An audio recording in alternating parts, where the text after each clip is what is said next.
J'ai lancé Internet. J'ai cherché comment se motiver à faire des trucs quand on a complètement la flemme.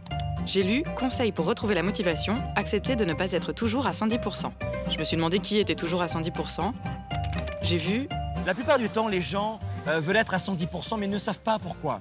La première des choses, vous devez connaître votre why, votre pourquoi. J'ai cherché comment connaître mon why.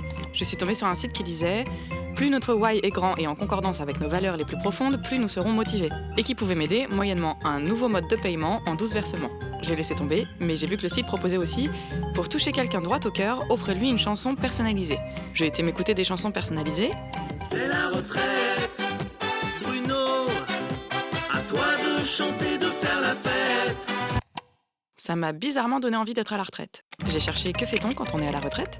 J'ai lu « 17,6% des personnes âgées considèrent la télévision comme le centre de leur vie. » J'ai voulu regarder la télévision comme les retraités. J'ai vu un reportage de TF1 intitulé « Les familles plumées descendent dans la rue ». Il disait « Julie est mère de 3 enfants. Le combat de cet auxiliaire de justice, la famille. Porte-parole du collectif Les Familles Plumées, c'est un ras-le-bol fiscal. » Je me suis dit qu'elle avait l'air drôlement sympa, Julie, avec ses 3 enfants et son parc à jeux en arrière-plan. J'ai cherché d'autres trucs sur la gentille Julie et son collectif. Venue de la Manif pour tous, Julie Gradiani luttait contre la volonté de la gauche de détruire les repères naturels.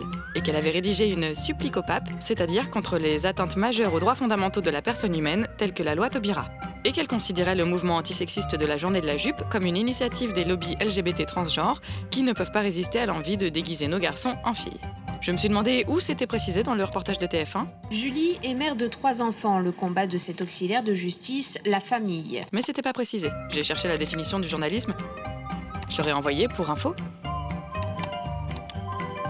Et j'ai quitté Internet.